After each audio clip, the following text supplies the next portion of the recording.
রহমতুল্লাহি ওয়া বারাকাতুহু। ইন্নাল হামদালিল্লাহ নাহমাদুহু ওয়া নাস্তাঈনুহু ওয়া নাস্তাগফিরুহ ওয়া নাউযু বিল্লাহি মিন শুরুরি আনফুসিনা ওয়া মিন সাইয়্যাতি আ'মালিনা মান ইয়াহদিহিল্লাহু ফালা মুদিল্লা লাহু ওয়া মান ইউদ্লিল فلا هادي له وأشهد أن لا إله إلا الله وحده لا شريك له وأشهد أن محمدا عبده ورسوله أما بعد প্রশংসা মাত্রই আল্লাহ সুবহানাহু ওয়া তাআলার, যার বিশেষ দয়া ও কৃপায় এই পৃথিবীর বুকে শ্রেষ্ঠ আমলগুলো সম্পন্ন হয়। আমরা মুসলমানগণ প্রতিদিনের সর্বোচ্চ গুরুত্বপূর্ণ নিয়মিত ইবাদতগুলোর অন্যতম এশার সালাত আজকে এই মসজিদে জামাতের সাথে আদায় করার তৌফিক পেয়েছি। আমাদেরকে তৌফিক দান করেছেন, আমরা সেজন্য তার দরবারে শুকরিয়া আদায় করছি। আলহামদুলিল্লাহ। আল্লাহ সুবহানাহু ওয়া তাআলার আবারও প্রশংসা করছি, শুকরিয়া আদায় করছি, যিনি আমাদেরকে এই মসজিদে এশার সালাতের পর কোরআন এবং সুন্নাহ থেকে জ্ঞান আহরণের উদ্দেশ্যে এখানে বসার, কিছু কথা বলার এবং শ্রবণ করার তৌফিক দান করেছেন। আলহামদুলিল্লাহ। দরুদ ও সালাম বর্ষণ হোক মানব জাতির একমাত্র আদর্শ নবী মুহাম্মদ সাল্লাল্লাহু আলাইহি ওয়াসাল্লামের উপর, যিনি তার উম্মতকে কেবলই কল্যাণের পথে আহ্বান করেছেন, উম্মতের জন্য কেবলই কল্যাণ মঙ্গল কামনা করে গিয়েছেন। যে সমস্ত কথা ও কর্মে অকল্যাণ রয়েছে, ক্ষতি রয়েছে, সেগুলো থেকে সতর্ক করে গিয়েছেন। তার উপর দরুদ ও সালাম বর্ষণ হোক। আল্লাহুম্মা সাল্লি আলাইহি আল্লাহুম্মা বারিক আলাইহি। সম্মানিত মুসলিম বৃন্দ, আপনারা ইতিমধ্যেই জেনেছেন যে আজকের আলোচ্য বিষয় হচ্ছে দোয়া কবুলের মাহাত্ম্য এবং সময়সমূহ। আমি ইনশাআল্লাহ এই সম্পর্কিত সংক্ষিপ্ত আলোচনা আপনাদের সামনে উপস্থাপন করব। ওয়া মা তাওফীকি ইল্লা বিল্লাহ। আজকের আলোচনা শুরু হয়েছে একেবারে ঠিক ঘড়িতে যখন 8টা বাজে, এই সময়ে আমি ইনশাআল্লাহ 8:40-এর মধ্যেই আমার আলোচনা শেষ করব ইনশাআল্লাহ। সম্মানিত মুসল্লিবৃন্দ, আল্লাহ রাব্বুল আলামিনের প্রিয় বান্দাগণ, আল্লাহ সুবহানাহু ওয়া তাআলা তিনি অত্যন্ত দয়ালু, করুণাময়। বান্দাদেরকে তিনি নিজেই এমন কিছু আমল করতে উদ্বুদ্ধ করেছেন যেগুলোর মাধ্যমে আল্লাহর দয়া, অনুগ্রহ, নৈকট্য লাভ করা যায়। এটা আল্লাহর দয়ার অন্তর্ভুক্ত যে তিনি আমাদেরকে বলে দিয়েছেন, তোমরা এটা করলে আমার নৈকট্য পাবে, এই আমলটা করলে আমার সন্তুষ্টি পাবে, এই আমলটা তোমার জীবনের সবচেয়ে গুরুত্বপূর্ণ আমল। আল্লাহই বলে দিয়েছেন, তিনি তার নবীর মাধ্যমে আমাদেরকে জানিয়েছেন। ফলে এটা প্রমাণ করে যে আল্লাহ সুবহানাহু ওয়া তাআলা বান্দাদের প্রতি অত্যন্ত দয়ালু। আল্লাহ রাব্বুল আলামিন মুমিন বান্দাদেরকে একটা অস্ত্র দিয়েছেন। এই অস্ত্রের মাধ্যমে একজন মুমিন নিজেকে হেফাজতে রাখতে পারে, আত্মরক্ষা করতে পারে। সে শয়তানের বিরুদ্ধে, মনের যে কুপ্রবৃত্তি, এটার বিরুদ্ধে লড়াই করতে পারে। সে দুর্বল অবস্থায়, বিপদগ্রস্ত অবস্থায় সেই অস্ত্রকে অবলম্বন হিসেবে ধারণ করে তার কষ্টকে লাঘব করতে পারে। সেই অস্ত্রটি স্বয়ং আল্লাহ রব্বুল আলামিনই আমাদেরকে দিয়েছেন। এটা রব্বানি অস্ত্র, আর সেটা হচ্ছে দোয়া। আল্লাহ সুবহানাহু ওয়া তাআলা বলছেন, ওয়াকালা রাব্বুকুম উদউনি আস্তাজিব লাকুম। তোমাদের রব বলেছেন যে তোমরা আমার কাছে দোয়া করো, আমাকে ডাকো, আমি তোমাদের দোয়ায় সাড়া দেব। ফলে এটা আল্লাহ রাব্বুল আলামিনের পক্ষ থেকে বান্দাদের কাছে আবেদন। ভাষাটা বোঝার চেষ্টা করবেন।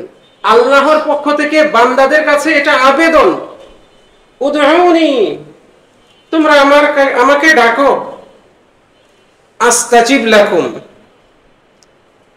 আবেদনের পরে এতে কি সুফল রয়েছে সেটা বলছেন, আমি তোমাদের ডাকে সাড়া দেব, তোমাদের দোয়া কবুল করব। আল্লাহু আকবার।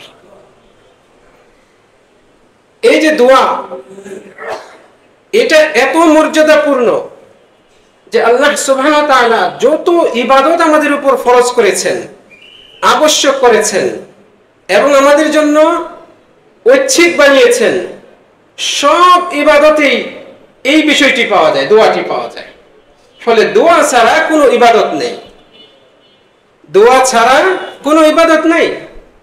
আর এই জন্যই নবী মুহাম্মদ সাল্লাল্লাহু আলাইহি ওয়াসাল্লাম বলেছেন, আদ-দুআউ হুয়াল ইবাদাতু, দোয়াই হচ্ছে ইবাদত। কাজে একজন মুমিনের কর্তব্য হচ্ছে সে আল্লাহ সুবহানাহু ওয়া তাআলার এই আবেদনে সাড়া দিয়ে এই অস্ত্রটিকে ধারণ করবে এবং নিয়মিত সর্বদা আল্লাহ রাব্বুল আলামিনের শরণাপন্ন হবে। আল্লাহ সুবহানাহু ওয়া তাআলা নিজে এই দোয়াকে ইবাদত আখ্যায়িত করেছেন।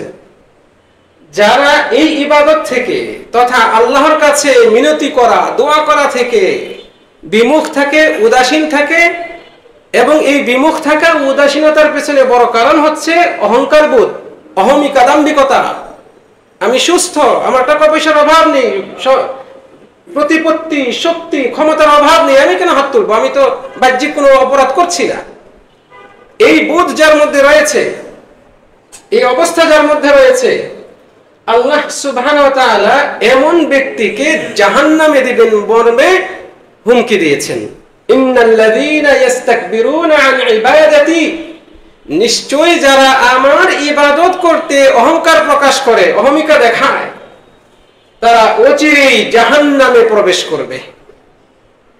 এখানে ইবাদত বলতে আল্লাহ সুবহানাহু ওয়া তাআলা দোয়াকে বুঝিয়েছেন, কারণ তার আগে আল্লাহ তাআলা বলছেন, তোমরা আমার কাছে দোয়া করো, আমাকে ডাকো, আমি তোমাদের ডাকে সাড়া দেব।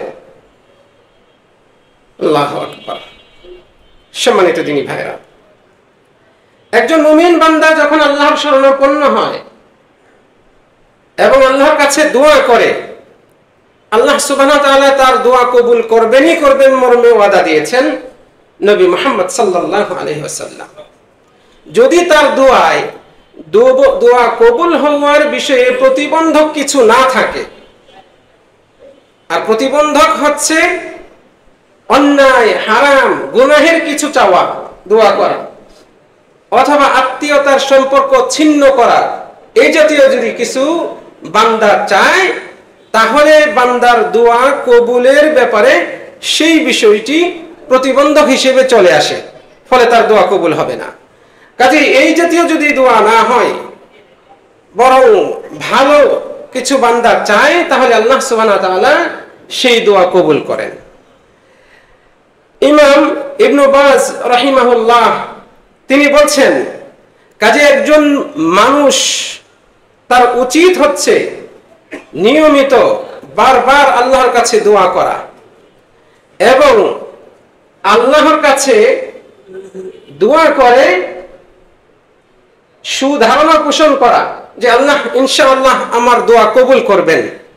দোয়া কবুলের ব্যাপারে সুধারণা রাখা, এটা মানুষের কর্তব্য। এবং এই বিশ্বাস থাকা উচিত যে আল্লাহ রাব্বুল আলামিন তিনি সবকিছু জানেন, আমি যে বিষয়ে চাচ্ছি আমার কি প্রয়োজন সেটা জানেন, এবং তিনি অত্যন্ত প্রাজ্ঞ, হিকমতওয়ালা, এবং এই দোয়া তিনি কবুল করবেন, কিভাবে করবেন সেটা তিনি ভালো জানেন। এই জ্ঞানটাও আমাদেরকে থাকতে হবে, দোয়াকারীর থাকতে হবে। আবারও বলছি, ইমাম ইবনে বাজ রাহিমাহুল্লাহ বলছেন, একজন ব্যক্তির উচিত হচ্ছে আল্লাহর কাছে বারবার দোয়া করা, আল্লাহর প্রতি সুধারণা রাখা, এবং এই জ্ঞান থাকা যে আল্লাহ রাব্বুল আলামিন সবকিছু জানেন এবং তিনি প্রাজ্ঞ, ফলে দোয়া কিভাবে কবুল করবেন আমার সেটা তিনি ভালো জানেন। তার হিকমত অনুপাতে তিনি হয়তো আমার দোয়া সরাসরি কবুল করবেন, নচেত দুনিয়াতে আমাকে বড় কোনো বিপদ থেকে উদ্ধার করবেন, অথবা পরকালে এই দোয়ার উত্তম বিনিময় আমাকে দান করবেন। এই তিনটার যে কোনো একটা আল্লাহ সুবহানাহু ওয়া তাআলা আমার সাথে করবেন, তার হিকমত প্রজ্ঞা অনুপাতে কোনটা আমার জন্য ভালো, আমার চেয়ে আল্লাহই আমার ব্যাপারে অধিক জ্ঞাত। হাদিসে এসেছে, রাসূল সাল্লাল্লাহু আলাইহি সাল্লাম বলছেন, মা মিন মুসলিম ইয়াদউ বিদাওয়া, যখন কোন মুসলিম আল্লাহর কাছে কোন দোয়া করে, লাইসা ফিহা মা'তাম, সেই দোয়াতে কোনো অন্যায় পাপ থাকে না, ওয়ালা কাতিআতু রাহিমিন, আত্মীয়তার সম্পর্ক ছিন্ন করার মতো কিছু থাকে না ওই দোয়াতে, ইল্লা আ'তাহু ইহদা সালাস, তাকে আল্লাহ তাআলা তিনটার কোনো একটা দেন। যে ব্যক্তি আল্লাহর কাছে দোয়া করে এবং সেখানে অন্যায় পাপের কিছু থাকে না, আল্লাহ তাকে সেই দোয়ার বদৌলতে তিনটার যে কোনো একটা দেন। সেই তিনটা কি?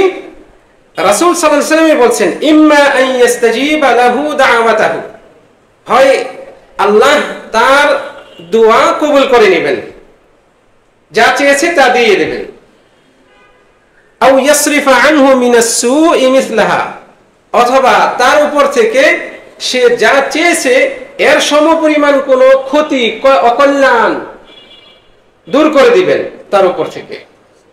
আপনি দোয়া করেছেন, চেয়েছেন এটা, কিন্তু আল্লাহ রাব্বুল আলামিন ওটা না দিয়ে আপনি যে বড় বিপদে পড়তেন সেই বিপদ থেকে আল্লাহ তাআলা উদ্ধার করে ফেলতেন। এই জন্য আমরা দেখি একই সাথে রয়েছে, একজনের মৃত্যু হয়ে গিয়েছে আরেকজন বেঁচে গিয়েছেন, একজনের পা ভেঙে গিয়েছে আরেকজন অক্ষত রয়েছে। এরকম বহু কারণ রয়েছে, বহু ঘটনা ঘটে। আমরা জানি না কি ওসিলায় এই ব্যক্তিকে আল্লাহ তাআলা বাঁচিয়ে দিয়েছেন, আমাকে বাঁচিয়ে দিয়েছেন, অমুককে বাঁচিয়ে দিয়েছেন। এরকম বহু আমল রয়েছে। 3 নম্বরে রাসূল সাল্লাল্লাহু আলাইহি ওয়াসাল্লাম বলেন, আও ইয়াদাখিরা লাহু মিনাল আজরি মিসলাহা, অথবা তার জন্য প্রতিদান, অনুরূপ প্রতিদান আল্লাহ তাআলা গচ্ছিত রাখেন, পরকালে দিবেন। আপনি দুনিয়াতে দোয়া করেছেন, পান নাই, কিন্তু এটার প্রতিদান আপনার অ্যাকাউন্টে জমা হতে থাকবে, পরকালে আপনি সেটা পেয়ে যাবেন। সুবহানাল্লাহ। এই তিনটার কোনোটাই বান্দার জন্য অপ্রয়োজনীয় না, কোনোটাই বান্দার জন্য অপ্রয়োজনীয় না, বরং সবগুলোই, এই তিনটাই বান্দার জন্য প্রয়োজনীয়। রাসূল সাল্লাল্লাহু আলাইহি ওয়াসাল্লাম এই কথা বলার পরে সাহাবারা বলছেন, হে আল্লাহর রাসূল সাল্লাল্লাহু আলাইহি ওয়াসাল্লাম, ইদান নুকসির, তাহলে আমরা বেশি বেশি করে দোয়া করব। রাসূল সাল্লাল্লাহু আলাইহি ওয়াসাল্লাম উত্তরে বললেন, ফাল্লাহু আকসার, আল্লাহ আরো বেশি দাতা। তোমরা কত দোয়া করবে, আল্লাহ তার চেয়ে বেশি দাতা। সুবহানাল্লাহ। সম্মানিত দিনী ভাইরা, দোয়ার কিছু আদব রয়েছে, যে আদবগুলো যদি আমরা মেনে চলি তাহলে সেই দোয়া কবুল হওয়ার অধিক হকদার। এগুলোর মধ্যে অন্যতম হচ্ছে দোয়া কবুলের সময় কখন, সেটাকে টার্গেট করা। এটা অন্যতম দোয়ার আদব, যে এই সময় দোয়া কবুল হয়, তাহলে আমি এই সময় বেশি বেশি দোয়া করি, আমার বিশেষ প্রয়োজনটা এই সময় ব্যক্ত করি। অনুরূপ ভাবে আল্লাহ সুবহানাহু ওয়া তাআলার কাছে দোয়া করা, আল্লাহর ইসমে আযম যে আছে, ইসমে আযম তো চিনি আমরা, এই ইসমে আযমের ওসিলা দিয়ে আল্লাহর কাছে চাওয়া। ইসমে আযম কি? আল্লাহ, এই শব্দটা, আল্লাহর এই নামটা, যে নামে পৃথিবীর সব মানুষই চিনে আল্লাহকে, আল্লাহ, এই শব্দটাই হচ্ছে ইসমে আযম। তবে কেউ কেউ বলেছেন, কোন আলেম বলেছেন আল হাইয়ুল কাইয়ুম, এটাও ইসমে আযম। আল্লাহু লা ইলাহা ইল্লা হুয়াল হাইয়ুল কাইয়ুম। এই আল হাইয়ুল কাইয়ুম এটাকে অনেকেই ইসমে আযম বলেছেন। এই দুটা দিয়েই আমরা দোয়া করব আল্লাহর কাছে। অনুরূপভাবে দোয়াতে কাকুতি মিনতি করা, এটা দোয়ার আদব। যে কোনো বিষয় চাইবো একবার চেয়ে ক্ষান্ত না হওয়া, বরং বারবার চাওয়া, বিশেষ করে 3 বার রিপিট করা। নবী মুহাম্মদ সাল্লাল্লাহু আলাইহি সাল্লাম যখন আল্লাহর কাছে কিছু চাইতেন 3 বার চাইতেন। তাহলে রিপিট করা, পুনরাবৃত্তি করা, একবার চেয়ে ক্ষান্ত না হওয়া, এটা দোয়ার আদব। কারণ এর মাধ্যমে আপনার প্রয়োজনীয়তা বেশি প্রকাশ পায় আল্লাহর কাছে।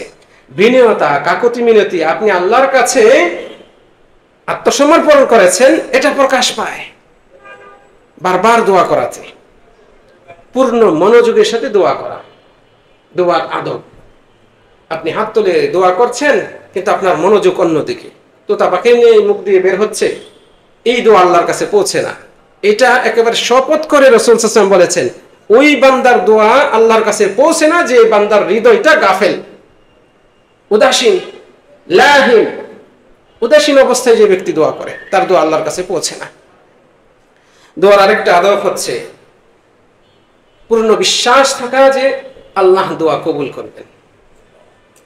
আবারও বলছি, দোয়ার অন্যতম আদব হচ্ছে পূর্ণ বিশ্বাস থাকা যে আল্লাহ তাআলা দোয়া কবুল করবেন। কিবলামুখী হওয়াও দোয়ার আদবের অন্তর্ভুক্ত। আমরা হাদিসে পাই, বহু হাদিস রয়েছে যেগুলো থেকে প্রমাণ পাওয়া যায় রাসূল সাল্লাল্লাহু আলাইহি ওয়াসাল্লাম বিশেষ বিশেষ ইবাদতের ক্ষেত্রে কিবলামুখী হতেন। যারা হজ করে এসেছেন তারা ভালো জানেন, হজ্জের ময়দানে যে ময়দানগুলো রয়েছে, নিদর্শনগুলো রয়েছে, এইগুলোতে রাসূল সাল্লাল্লাহু আলাইহি ওয়াসাল্লাম যখন হাত তুলে দোয়া করেছেন, কিবলামুখী হয়ে দোয়া করেছেন। পাথর যখন মারে হাজী সাহেবগণ, প্রথম দ্বিতীয়, এই দুটাতে পাথর মারার পরে, এক একটাতে পাথর মারা শেষ করার পরেই কিবলামুখী হয়ে রাসূল সাল্লাল্লাহু আলাইহি ওয়াসাল্লাম 2 হাত তুলে দীর্ঘক্ষণ দোয়া করেছেন। দ্বিতীয়টাতেও জামরা, দ্বিতীয় জামরা যাকে আমরা শয়তান বলি, বড় শয়তান ছোট শয়তান, যদিও এটা বলা ঠিক নয়, জামরা বলবো। প্রথম জামরা, দ্বিতীয় জামরা, এইভাবে রাসূল সাল্লাল্লাহু আলাইহি ওয়াসাল্লাম পাথর মারার পরে 2 হাত তুলে দোয়া করছেন। একেবারে কাবা ঘরের সন্নিকটে সাফা মারওয়া, যেখান থেকে কাবা ঘর দেখা যায়, এখানে রাসূল সাল্লাল্লাহু আলাইহি ওয়াসাল্লাম সাফা পাহাড়ে উঠে কিবলামুখী হয়ে 2 হাত তুলে দোয়া করেছে। মারওয়া পাহাড়ে যাওয়ার পরে একটা সাই শেষ করে দ্বিতীয়টা শুরু করার আগে আবার কিবলামুখী হয়ে দোয়া করেছেন, কিবলাকে দেখে দোয়া করেছেন। ফলে এ থেকে বোঝা যায় যে কিবলামুখী হওয়া দোয়ার সময় দোয়ার আদবের অন্তর্ভুক্ত।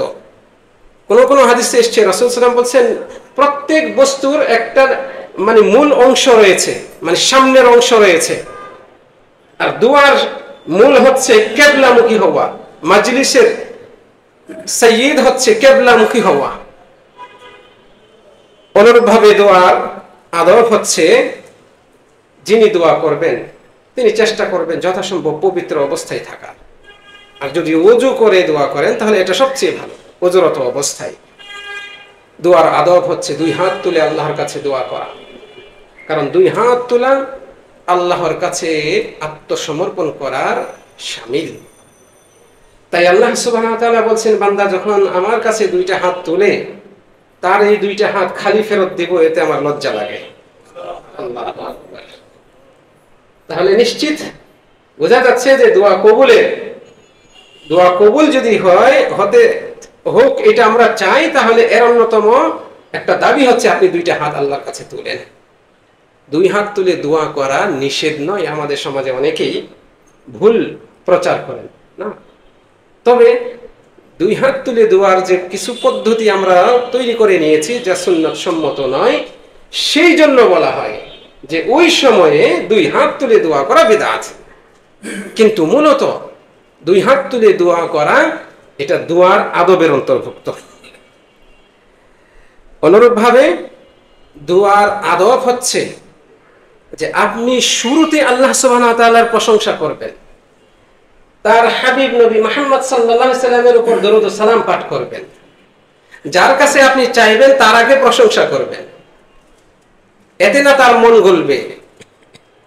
এটা আল্লাহর নবীর শিক্ষা। রাসূল সাল্লাল্লাহু আলাইহি ওয়াসাল্লাম দেখছেন এক ব্যক্তি 2 রাকাত নামাজ পড়ে হাত তুলে বলছে, হে আল্লাহ আমাকে এটা দেন, এটা দেন, আমাকে ক্ষমা করুন এবং এটা দেন। রাসূল সাল্লাল্লাহু আলাইহি ওয়াসাল্লাম বলছেন যে এই লোকটি তাড়াহুড়া করলো, ডাকলেন, তুমি যখন দোয়া করবে আগে আল্লাহর প্রশংসা করবে, নবীর উপর দরুদ পাঠ করবে, তারপরে তুমি চাইবে। রাসূল সাল্লাল্লাহু আলাইহি ওয়াসাল্লাম এইভাবে শিখিয়ে দিয়েছেন। তাহলে দোয়ার অন্যতম আদব হচ্ছে আমরা হাত তুলে আগে কি করব? আল্লাহর প্রশংসা করব, নবী মুহাম্মদ সাল্লাল্লাহু আলাইহি সাল্লামের উপর দরুদ পাঠ করব। হাত তুলে রব্বানা আতিনা ফিদ দুনিয়া বলবো না, হাত তুলে বলবো না রব্বি গফিরলি, হে আমার রব আমাকে ক্ষমা করে দিন। হাত তুলে বলবো না হে আল্লাহ আমি বিপদে পড়েছি আপনি আমাকে উদ্ধার করুন। বরং হাত তুলে আগে কি করব? আল্লাহর প্রশংসা করব, নবী সাল্লাল্লাহু আলাইহি সাল্লামের উপর কি করব? দরুদ পাঠ করব। এটা হচ্ছে দোয়ার আদব। এই আদব মেনটেন করলে দোয়াটা কবুল হওয়ার হকদার হয়ে যায়। অন্যতম আদব হচ্ছে দোয়ার শুরুতে তওবা ইস্তিগফার করা, নিজের গুনাহ স্বীকার করে আল্লাহর কাছে ক্ষমা চাওয়া। কারণ এর মাধ্যমে আল্লাহর রাগ ক্রোধ দমে যায়। বান্দা যখন নিজের অপরাধ আল্লাহর কাছে স্বীকার করে আল্লাহর রাগ কমে যায় এই বান্দার উপর থেকে। অনুরূপভাবে দোয়ার অন্যতম আদব হচ্ছে যে আল্লাহর সুন্দর সুন্দর নাম ও গুণাবলীর ওসিলা নিয়ে দোয়া করা। এইভাবে এই যে দোয়ার আদবগুলো রয়েছে এগুলো মেনটেন করব। আল্লাহ তাআলা আমাদেরকে তৌফিক দান করুন। কাজে যে ব্যক্তি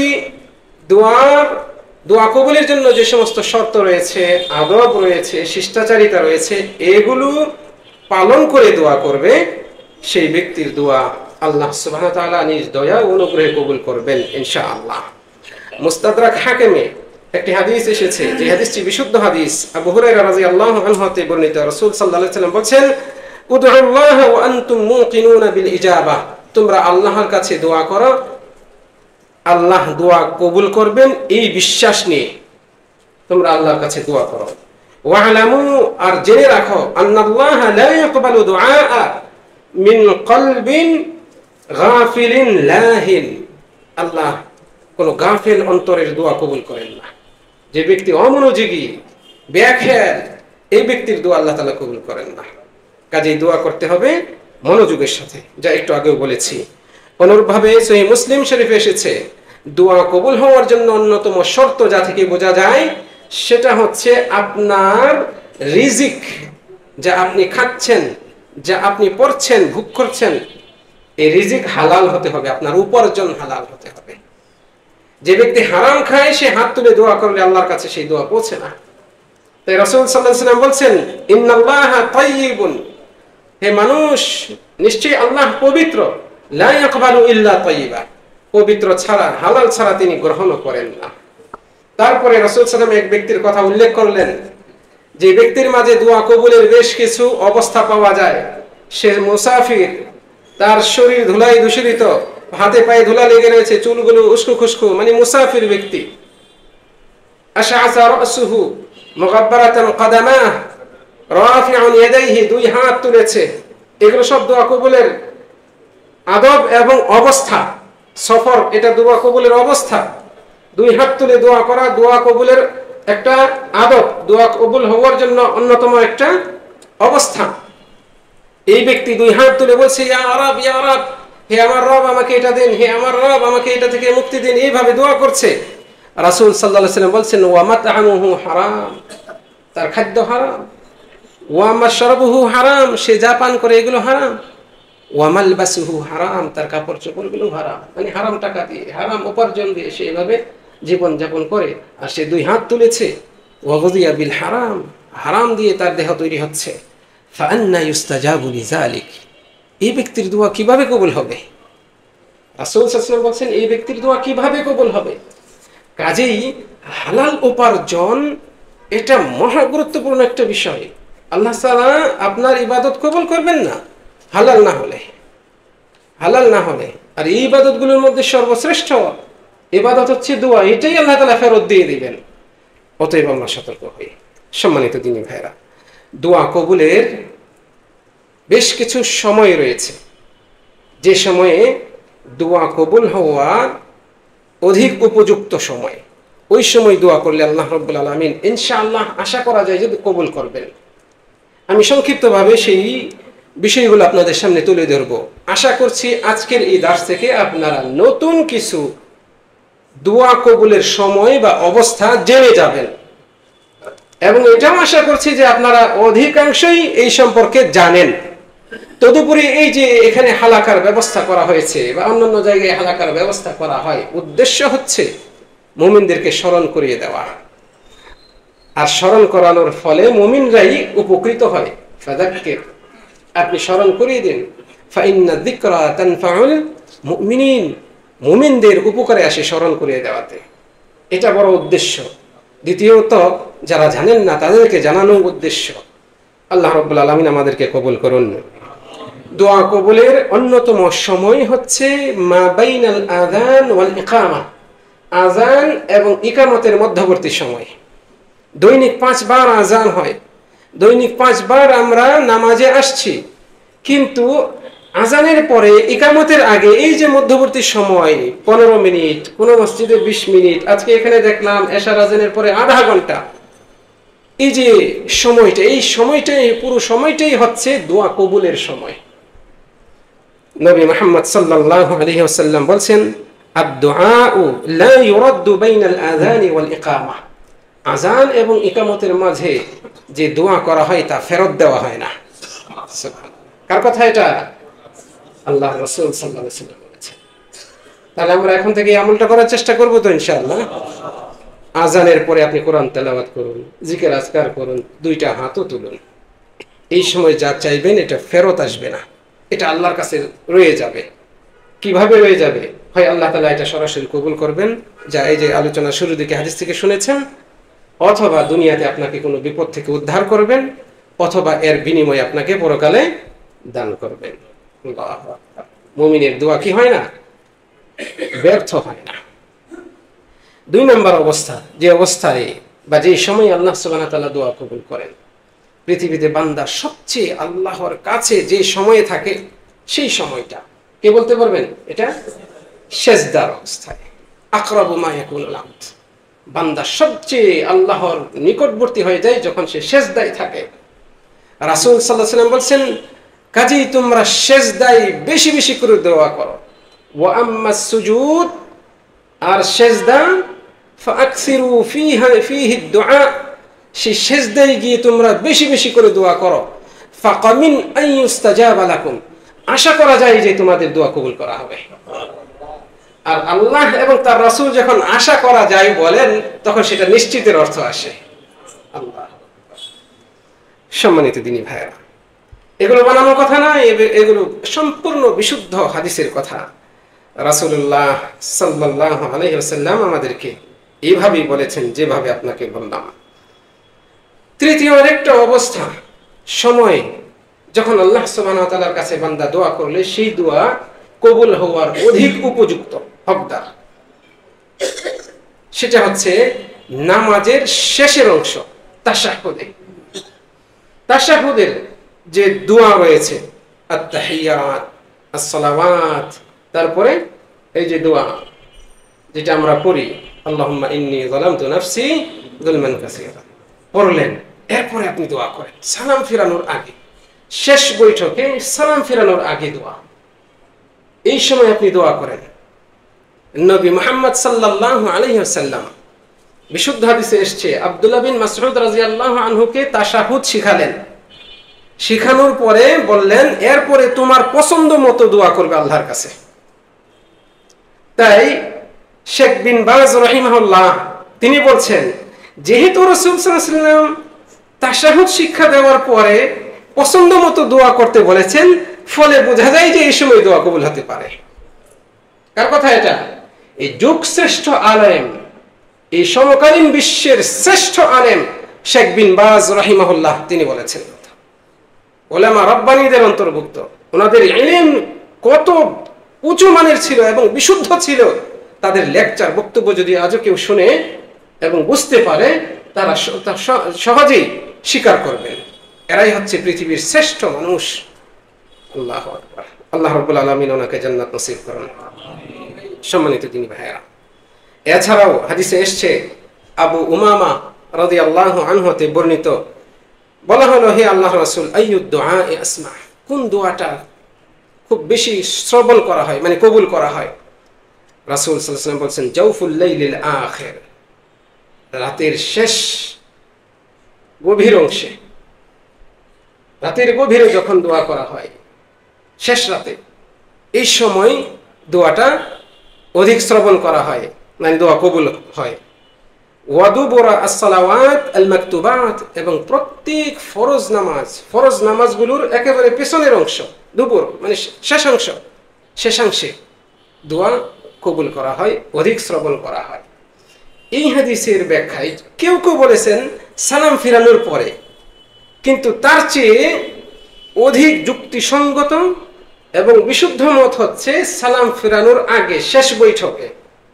এই জন্যই যুগশ্রেষ্ঠ অন্যতম আলেম শেখ ইবনে উসাইমিন রাহিমাহুল্লাহ তিনি বলছেন, ওয়ালাইসাল মুরাদু বিইদবারিস সালাওয়াত হিয়া মা বা'দাস সালাম।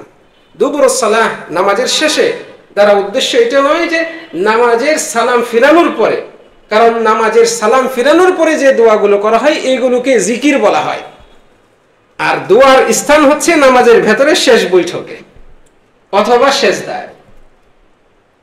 তাহলে উপরের হাদিস তাশাহুদ সংক্রান্ত এবং এই হাদিস, এই দুইটার সমন্বয়ে আমরা বুঝতে পারছি যে দোয়া কবুলের অন্যতম শ্রেষ্ঠ সময় ও অবস্থা হচ্ছে নামাজের শেষ বৈঠকে, তাশাহুদে।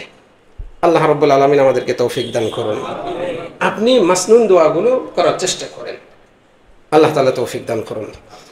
সম্মানিত দিনী ভাইরা, অন্যতম আরেকটা অবস্থা হচ্ছে যে এটা একদম নতুন, অনেকের কাছে নতুন মনে হবে, সেটা হচ্ছে দুপুরে জোহরের নামাজের ওয়াক্ত যে শুরু হয় তার আগের মুহূর্তে, জাওয়াল হওয়ার পরে, সাধারণত 11:30টার দিকে, এটাকে বলা হয় যে জোহরের আগের 4 রাকাত নামাজ, জোহরের সময়ের আগের 4 রাকাত, এইটাকে বলা হয় সুন্নাতুজ জাওয়াল।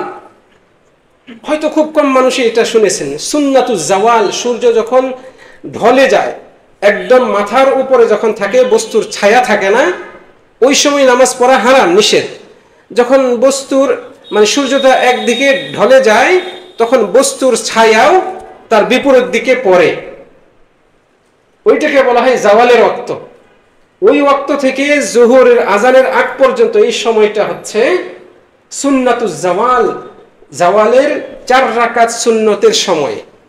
এই সময় যে ব্যক্তি 4 রাকাত নামাজ পড়ে এবং দোয়া করে, আল্লাহ সুবহানাহু ওয়া তাআলা তার নামাজ এবং দোয়াকে কবুল করেন। এটা বানানো কথা নয়, বিশুদ্ধ হাদিস দ্বারা প্রমাণিত। সহিহ তিরমিজিতে রয়েছে, জামে তিরমিজি, সুনানে তিরমিজির এটাতে রয়েছে, এবং ইমাম আলবানী বাছাই করেছেন এই কিতাব থেকে, তিনি তিরমিজি শরীফ থেকে বিশুদ্ধ হাদিসগুলো, সহিহ তিরমিজি, সেই কিতাবে এই হাদিসটি রয়েছে। রাসূল সাল্লাল্লাহু আলাইহি ওয়াসাল্লাম বলছেন, যা আব্দুল্লাহ বিন সাইব রাদিয়াল্লাহু আনহু তিনি বর্ণনা করছেন যে কানা ইউসাল্লি আরবাআন বা'দা আন তাজুল আশ-শামস, রাসূল সাল্লাল্লাহু সূর্য ঢলে যাওয়ার পরে 4 রাকাত নামাজ পড়তেন, ক্বাবলা যুহরি, যুহরের আগে। এবং তিনি বলেছেন, ইন্নাহা সাআতুন তুফতাহু ফিহা আবওয়াবুস সামা, এটা এমন সময় যখন আসমানের দরজাগুলো খুলে দেওয়া হয়। আল্লাহু আকবার। এই হাদিসের আরো বাকি অংশ আছে। রাসূল সাল্লাল্লাহু আলাইহি ওয়াসাল্লাম বলছেন, আমি পছন্দ করি, আমি এই সময় নামাজ পড়ি এবং কিছু ইবাদত করি যে সময় আসমানের দরজা খুলে দেওয়া হয় এবং আমার ইবাদতগুলো আল্লাহর কাছে পৌঁছে যাবে। আরেকটা অবস্থা হচ্ছে যে জোহরের নামাজের পর, বিশেষ করে ইয়াউমুল আরবিআ, বুধবার জোহরের নামাজের পরে দোয়া, এই সময় বান্দা যা চায় আল্লাহ রাব্বুল আলামিন কবুল করেন। এই সময়টাও একেবারে নতুন। আমার বিশ্বাস এখানে যারা রয়েছেন শতকরা 80 থেকে 90% মানুষের কাছে এই আমলটি নতুন মনে হবে। শুধুমাত্র বিশেষ করে সপ্তাহের 7 দিনের মধ্যে বুধবার জোহরের নামাজের পরে আল্লাহর কাছে দোয়া করলে আল্লাহ সুবহানাহু ওয়া তাআলা দোয়া কবুল করেন মর্মে বিশুদ্ধ হাদিস দ্বারা প্রমাণ রয়েছে। এবার আমরা হাদিসটা শুনি। জাবের রাদিয়াল্লাহু আনহু বলছেন, একদিন রাসূল সাল্লাল্লাহু আলাইহি ওয়াসাল্লাম মসজিদুল ফাতহে দোয়া করলেন, পরপর 3 দিন দোয়া করলেন। কোন 3 দিন? ইয়াউমাল ইসনাইন ওয়াস সুলাসা ওয়াল খামিস ওয়াল আরবিআ, সোমবার, মঙ্গলবার এবং ইয়াউমুল আরবিআ, বুধবার, এই 3 দিন দোয়া করলেন। ফাস্তুজিবা লাহু ইয়াউমাল আরবিআ, বুধবারে তার দোয়া কবুল করা হলো। বাইনাস সালাতাইন, 2 নামাজের মাঝে, যোহর এবং আসরের মাঝে, এই সময়ের মধ্যে তিনি দোয়া করেছিলেন। এই দোয়া বুধবারের এই দোয়া কবুল করা হয়েছে।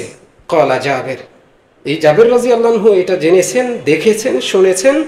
এবং তিনি নিজের জীবনে অ্যাপ্লাই করে বলছেন, তিনি বলছেন ফালাম ইয়ানজিল ফিয়া আমরুন ইয়াহুম্মু, আমার যখন কোনো গুরুত্বপূর্ণ বিষয় সামনে আসতো বা আমার সাথে ঘটে যেত, ইল্লা তাওয়াখাইতু তিলকা সাআহ, আমি ওই সময়টাকে বাছাই করে নিতাম, মানে ওই সময়টাকে টার্গেট করতাম এবং দোয়া করতাম। ফাআদউ ফিহা, আমি ওই সময় দোয়া করতাম। ফাআরিফুল ইজাবা, আমি দেখতাম আমার দোয়া আল্লাহ তাআলা কবুল করতেন। জাবের রাদিয়াল্লাহু আনহু বলছেন যে আমি যখন জীবনে কোনো গুরুত্বপূর্ণ বিষয়ের সম্মুখীন হতাম, তখন আমি ওই দিনে মানে বুধবার জোহরের পর থেকে আসর এর মাঝামাঝি সময়টাকে টার্গেট করে আল্লাহর কাছে দোয়া করতাম, দেখতাম যে আমার দোয়া কবুল হয়ে যাচ্ছে। সুবহানাল্লাহ।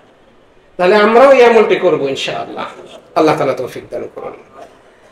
দোয়া কবুলের জন্য সবচেয়ে মানে উপযুক্ত এবং কার্যকরী সময় হচ্ছে রাতের শেষ তৃতীয়াংশ, রাতের গভীর অংশ। এ সম্পর্কিত একটু আগে একটা হাদিসে অন্য আমলের ব্যাপারে শুনে ফেলেছি, জাওফুল লাইলিল আখির, রাতের শেষ অংশ, গভীর রাতে দোয়া। নবী মুহাম্মদ সাল্লাল্লাহু আলাইহি ওয়াসাল্লাম বলছেন, আল্লাহ সুবহানাহু ওয়া তাআলা প্রত্যেক রাতের শেষ তৃতীয়াংশ যখন বাকি থাকে দুনিয়ার আকাশে চলে আসেন, বলতে থাকেন মাইয়াদউনি ফাস্তাজিব লাহ, কি আমার কাছে দোয়া করবে আমি তার দোয়ায় সাড়া দেব, মানে তার দোয়া কবুল করব। একেবারে বিশুদ্ধ হাদিস এবং মুতাওয়াতির পর্যায়ের হাদিস, এতে কোনো সন্দেহ নেই।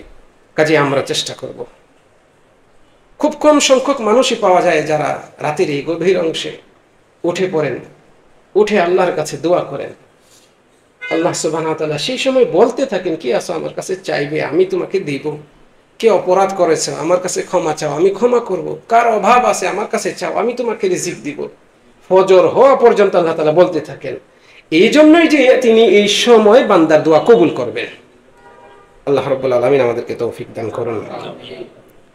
শুনে আশ্চর্য হবেন, একেবারে নতুন আরেকটি আমল, যে আমলটা করলে বান্দার দোয়া আল্লাহ তাআলা কবুল করেন, সেটা হচ্ছে বান্দা, আমরা সবাই রাতে ঘুমাই, যে কোনো সময় রাতের বেলায় ঘুম থেকে যখন জেগে উঠবো, ঘুম ভেঙে যাবে, যে কোনো কারণে ভেঙে যাক, কারণ অকারণ যে কারণে যেভাবেই ঘুম ভেঙে যাক না কেন, ঘুম ভেঙে যাওয়ার পরে জাগ্রত হয়ে যদি আপনি বলেন লা ইলাহা ইল্লাল্লাহু ওয়াহদাহু লা শারীকা লাহু লাহুল মুলকু ওয়া লাহুল হামদু ওয়া হুয়া আলা কুল্লি শাইইন কাদির, সুবহানাল্লাহ, আলহামদুলিল্লাহ, লা ইলাহা ইল্লাল্লাহ, আল্লাহু আকবার, এই দোয়াটা পড়েন, তারপরে আপনি যা চাইবেন আপনার সেই দোয়া আল্লাহ সুবহানাহু ওয়া তাআলা কবুল করবেন মর্মে রাসূল সাল্লাল্লাহু আলাইহি ওয়াসাল্লাম বলেছেন।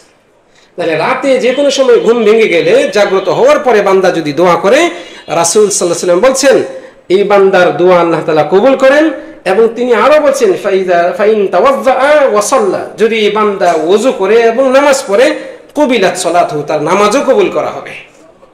তাহলে আপনি গ্যারান্টেড যে আপনি ঘুম ভেঙে গেল, এখন ওযু করে 2 রাকাত নামাজ পড়ছেন বা আপনার সাধ্যমতো নামাজ পড়ছেন, আপনার এই নামাজ আল্লাহ তাআলা কবুল করে নিয়েছেন। আপনি এই সময় দোয়া করলে আল্লাহ রাব্বুল আলামিন আপনার দোয়া কবুল করবেন। অতএব আমরা এই আমলটাও করার চেষ্টা করি সাধ্যমতো। ঘুম ভেঙে গেলে জাগ্রত হয়ে আপনি ওই দোয়াটা পড়েন। যদি দোয়াটা মুখস্থ না থাকে কোনো সমস্যা নেই, আপনি আল্লাহর কাছে 2 হাত তুলে দোয়া করেন, আবার ঘুমিয়ে যাবেন। ওই যে বিছানায় শুয়ে আছেন ওই সময় একটা সংক্ষিপ্ত দোয়া করেন। আপনার কি সমস্যা সেটা তো আপনি জানেন আর আপনার মাওলা জানেন। এই জন্যই একজন ফকিহ, ইসলামের একজন মনীষী আবু ইবনে তারতুশ, তিনি বলছেন ওই ব্যক্তি বিজ্ঞ না, বিচক্ষণ না, যার কোনো সমস্যা আছে অথচ সে রাতের গভীরে ঘুমিয়ে থাকে, মানে আল্লাহর কাছে ওই সময় দোয়া করে না। আর ওই সময় তো আল্লাহ তাআলা সমস্যা সমাধানের জন্য বলতে থাকেন, কি আছে আমার কাছে চাও আমি দিব। তাহলে সেই রাতের গভীরে আপনার যখনই ঘুম ভেঙে যায় অথবা ওই যে শেষ রাতে আপনি যখন উঠবেন আল্লাহর কাছে চাইবেন, আল্লাহ রাব্বুল আলামিন আপনার দোয়া কবুল করবেন। আমাদের সময় প্রায় একেবারে শেষ পর্যায়ে, ইনশাআল্লাহ 3-4 মিনিটের মধ্যে বাকি আলোচনা শেষ করব। অনুরূপভাবে দোয়া কবুলের অন্যতম অবস্থা হচ্ছে যে যখন বৃষ্টি পড়ে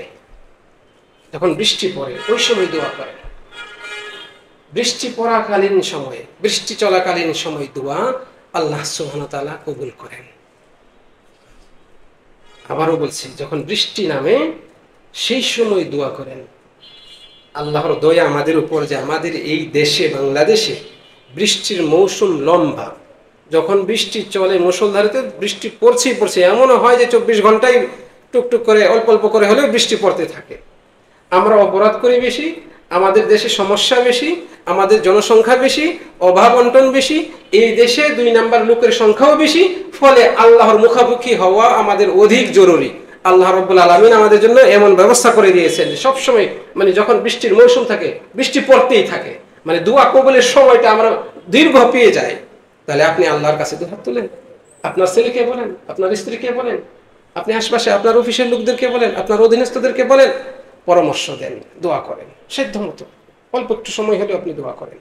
মনে রাখবেন, বৃষ্টি যখন পড়ে আল্লাহ রাব্বুল আলামিন তার বরকতের দরজাও সেই সময় খুলে দেন, সেই সময় বরকতের দরজাও আল্লাহ তাআলা খুলে দেন, আপনার জন্য ক্ষমার দরজাও আল্লাহ রাব্বুল আলামিন উন্মুক্ত করে দেন। আল্লাহ রাব্বুল আলামিন আমাদেরকে তৌফিক দান করুন।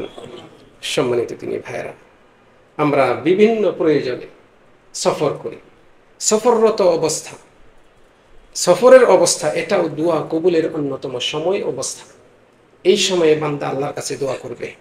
নবী মুহাম্মদ সাল্লাল্লাহু আলাইহি ওয়াসাল্লাম বলছেন, 3টা অবস্থায় দোয়া করলে দোয়া ফেরত দেওয়া হয় না, এই কথাতে কোনো সন্দেহ নেই, লা শাক্কা ফিহা, এতে কোনো সন্দেহ নেই যে তার দোয়া কবুল করা হয়, ফেরত দেওয়া হয় না। সালাসু দাওয়াত মুস্তাজাবাত, 3টা দোয়া কবুল করা হয়, লা শাক্কা ফিহিন্না, এতে কোনো সন্দেহ নেই, এগুলোতে কোনো সন্দেহ নেই।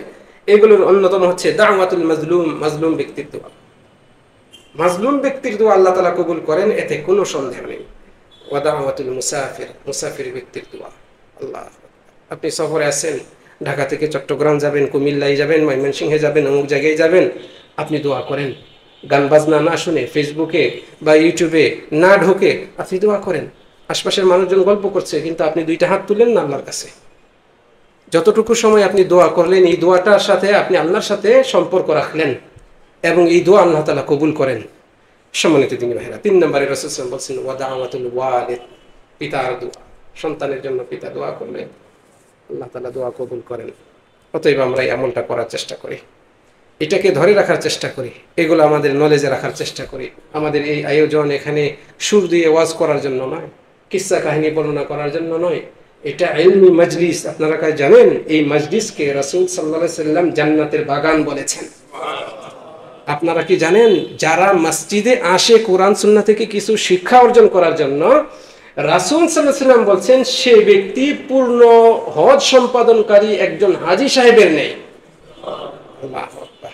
আপনারা এমন সম্মানের মজলিসে এসেছেন যেখানে স্বয়ং আল্লাহ রাব্বুল আলামিন ফেরেশতা পাঠিয়ে দেন, তাদের দায়িত্ব হচ্ছে চারপাশ বেষ্টন করে রাখা, রহমত আল্লাহ রাব্বুল আলামিনের পক্ষ থেকে নাজিল হতে থাকে। তাহলে এই মজলিস থেকে কিছু শিখে যাবেন, এটা আমাদের জন্য পরম পাওয়া, আল্লাহর নিয়ামত, এটা সৌভাগ্যের আলামত। সম্মানিত দিনী ভাইয়ারা, সর্বশেষ যে বিষয়টা বলতে চাই, দোয়া কবুলের জন্য সবচেয়ে উপযোগী, অন্যতম উপযুক্ত সময় হচ্ছে বিশেষ করে জুমার দিন। জুমার দিনের একটা ছোট্ট সংক্ষিপ্ত সময় রয়েছে, যে সময়ে আল্লাহ সুবহানাহু ওয়া তাআলা বান্দার দোয়া কবুল করেন, ফেরত দেন না। আগামীকালকেই তো এই যে রাত পোহালেই জুমার দিন, আমরা চেষ্টা করি আমলটা করার। রাসূলুল্লাহ সাল্লাল্লাহু আলাইহি ওয়াসাল্লাম বলেছেন, ইন্না ফিল জুমআতি লাসাআতান, নিশ্চয়ই জুমার দিনে একটা সময় রয়েছে, লা ইউয়াফিকুহা আবদুন মুসলিমুন ইয়াসআলুল্লাহ ফিহা খায়রান ইল্লা আতাহু ইয়াহ। ওই সময়ে যখনই কোনো বান্দা আল্লাহর কাছে হাত তুলে বা আল্লাহর কাছে চায়, দোয়া করে, কিছু চায়, ইল্লা আতাহু ইয়াহ, আল্লাহ তাআলা তাকে সেটা দেন। এটা নবী মুহাম্মদ সাল্লাল্লাহু আলাইহি ওয়াসাল্লামের কথা, সহিহ মুসলিম শরীফের হাদিস, একেবারে বিশুদ্ধ। অন্য রাওয়াতে এসেছে ওয়াহিয়া সাআতুন খাফিফা, ওই সময়টা একেবারে অল্প, জুমার দিনের ওই সময়টা একেবারে অল্প। সেই সময়টা কি, কোন সময়, এটার ব্যাখ্যায় 2 রকমের মতামত এসেছে এবং বিশুদ্ধ হাদিস দ্বারা প্রমাণিত।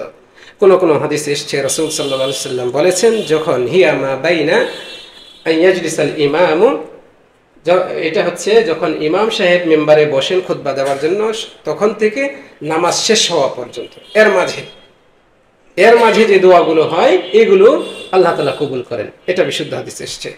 আরেক হাদিসে আসছে যে আসরের নামাজের পর থেকে সূর্যাস্ত পর্যন্ত, এর মাঝে ফালতামিসুহা, রাসূল সাল্লাল্লাহু আলাইহি ওয়াসাল্লাম বলেছেন তোমরা ওই সময়টাকে খুঁজে নাও যে সময়ে দোয়া কবুল করা হয় শুক্রবারে জুমার দিনে, বাদা আসরে, আসরের পরে, ফি আখির সাআহ, শেষ সময়ে, আসরের পরে শেষ সময়ে তোমরা ওই সময়টা খুঁজে নাও। সম্মানিত দিনী ভাইয়েরা, এই জন্য আলেমগণ বলেছেন আমরা এই দুই সময়, বিশেষ করে ইমাম সাহেব যখন মেম্বারে বসেন নামাজ শেষ করা পর্যন্ত এই সময়ে দোয়া করব। ইমাম সাহেব, খতিব সাহেব যা দোয়া করেন সেই দোয়া মনোযোগ দিয়ে শুনে আমিন বলবো, শরীক হব। সেই সাথে আসরের পর থেকে মাগরিব পর্যন্ত এই সময়ে আমরা বেশি বেশি করে দোয়া করব। বিশেষ করে সূর্য ডোবার আগ মুহূর্ত, এই সময়টাকে আমরা প্রাধান্য দেব। আল্লাহ রাব্বুল আলামিন আমাদেরকে তৌফিক দান করুন। এছাড়াও আরো বেশ কিছু অবস্থা রয়েছে যে অবস্থাগুলোতে আল্লাহ সুবহানাহু ওয়া তাআলা দোয়া কবুল করেন। সেগুলোর অন্যতম হচ্ছে যে বিপদে পড়লে নবী ইউনুস আলাইহিস সালাতু ওয়াস সালাম যে দোয়া করেছিলেন, দোয়ায়ে ইউনুস বলা হয়। এই দোয়া পরে যে ব্যক্তি দোয়া করে তার দোয়া আল্লাহ তাআলা কবুল করেন মর্মে রাসূল সাল্লাল্লাহু আলাইহি ওয়াসাল্লাম আমাদেরকে সুসংবাদ দিয়েছেন। এছাড়াও এরকম কিছু বিষয় রয়েছে। তবে সময়ের ব্যাপারে আমরা যে প্রায় 11টা উল্লেখ করলাম, এই সময়গুলোতেই আল্লাহ সুবহানাহু ওয়া তাআলা বান্দাদের দোয়া কবুল করেন মর্মে বিশুদ্ধ হাদিস দ্বারা প্রমাণ এসেছে। আল্লাহ সুবহানাহু ওয়া তাআলার কাছে এই সংক্ষিপ্ত আলোচনা শেষে কামনা করি রব্বুল আলামিন আমাদেরকে কোরআন এবং সুন্নাহের উপর অবিচলতা দান করুন। আমরা আমাদের জীবনে যে আমলগুলো করছি তা যেন আল্লাহ সুবহানাহু ওয়া তাআলা নিজ দয়ায় কবুল করে নেন, আল্লাহুম্মা আমিন। আমরা যে দোয়াগুলো করব এগুলো চেষ্টা করব দোয়ার আদব, শিষ্টাচারিতা, শর্ত মোতাবেক করার। আল্লাহ রাব্বুল আলামিন আমাদেরকে তৌফিক দান করুন। রব্বুল আলামিন আমাদের জীবনের গুনাহগুলোকে ক্ষমা করে দিন। আমরা ভবিষ্যতে যা করব সেগুলো যেন জেনে বুঝে কোরআন এবং সুন্নাহের আলোকে পালন করতে পারি। আল্লাহ তাআলা আমাদেরকে সেই তৌফিক দান করুন। আমি বিশেষ করে দোয়া করছি এই মসজিদের সাথে যারা জড়িত রয়েছেন, যারা এরকম একটা সুন্দর ইসলামী হালাকা আয়োজনের অনুমোদন দিয়েছেন, আয়োজন করেছেন, সমর্থন দিয়েছেন, যারা উপস্থিত হয়েছেন সকলের জন্য আল্লাহ রাব্বুল আলামিন তাদের সকলকে উত্তম বিনিময় দান করুন। এরকম মজলিসে বসার উত্তম বিনিময়ে আমাদের সকলের আমলনামায় লিপিবদ্ধ করুন। أقول قولي هذا وأستغفر الله لي ولكم ولسائر المسلمين من كل ذنب فاستغفروه إنه هو الغفور الرحيم. السلام عليكم ورحمة الله وبركاته.